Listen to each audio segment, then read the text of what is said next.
Welcome to livingpianos.com. Robert Estrin here with such an important subject, how to keep a piano piece in shape.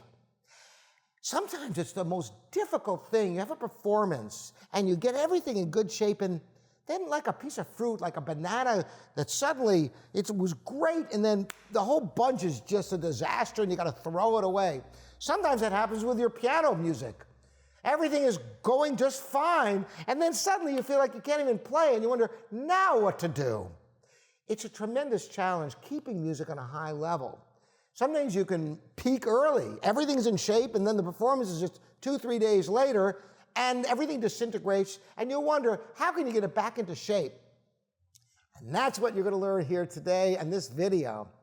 So, one of the most important practice techniques for a piece you have learned, whether it's a reading piece or a memorized piece, is to go back to the score slowly, with no pedal, with the metronome, and exaggerating everything. So you take a piece of music, even if it's a quiet piece of music, it really doesn't matter what the piece is, but you play it with everything articulated, over-articulated. I'm just trying to think what piece to use. It could be anything. Let's say the first Bach prelude from the Well-Tempered Clavier, the prelude in C major, and you play it.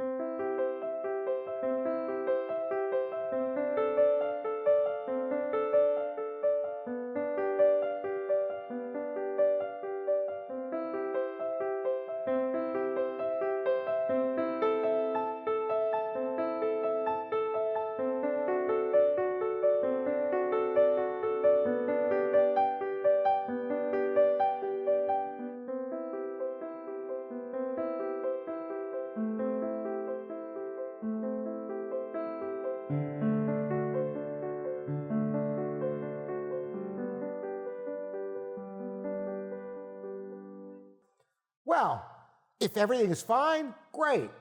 But suppose you're playing it and stupid little things are happening and you have insecurity and the technique isn't clean.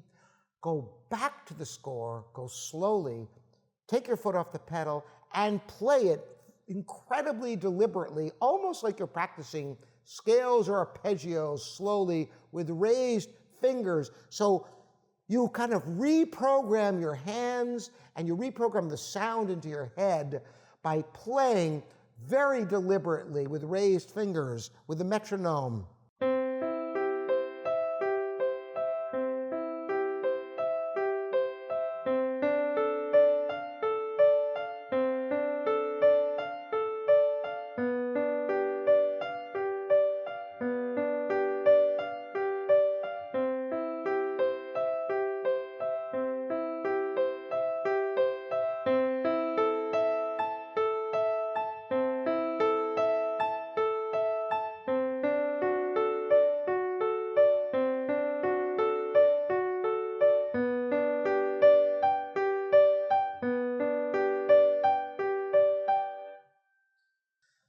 Now, you'll instantly know if this piece has gone overly ripe and started to show some signs of rot.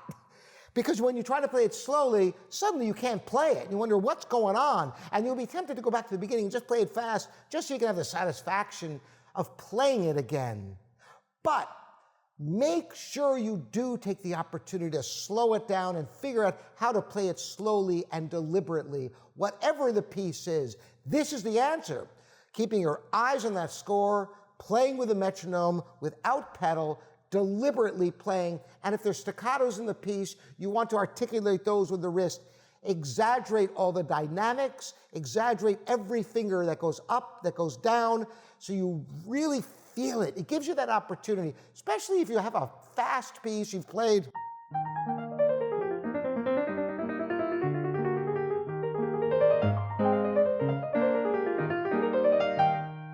Like a Schubert impromptu in E flat, for example, going back and really digging into the keys.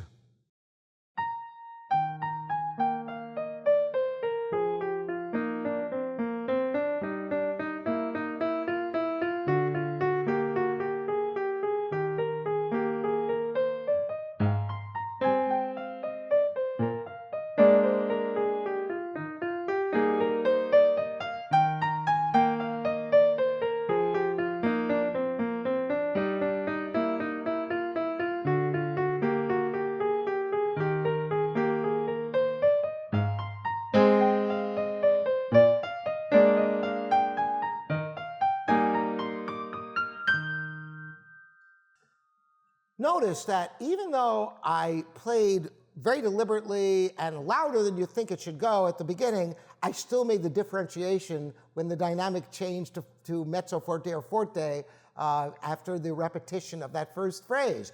So you still have the dynamics, but everything is kind of raised up. And you will find that anything that's weak, anything that you really don't know, your fingers sort of have a memory all their own, but you can't depend upon that. And after a while, like copying a tape to a tape to a tape in the olden days, and you have the degradation, unlike digital, which is a clone, you'll find that the music will deteriorate over time, and your fingers don't really know what they're doing anymore if you just keep playing over and over and over and don't go back to the original source, the score. Use that metronome, take the foot off the pedal so you can hear what you're doing, and watch carefully. You will learn so much, and it will help to revitalize your music so it stays in shape, or you can get it back into shape using the same technique. Let me know how it works for you. I love your comments here on livingpianos.com and YouTube. Again, I'm Robert Estrin, and thank you for subscribing, and you can subscribe on Patreon and get even more content just for you. We'll see you next time. Bye-bye.